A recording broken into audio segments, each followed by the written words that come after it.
கடல் படு அலையென எரிமலை வெடிபட வெளிவரு அனலென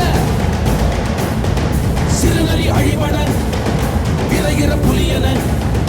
என் வழி தனி வழி என் வழி தனி வழி என வெற்றி செல்வன் எழுவான்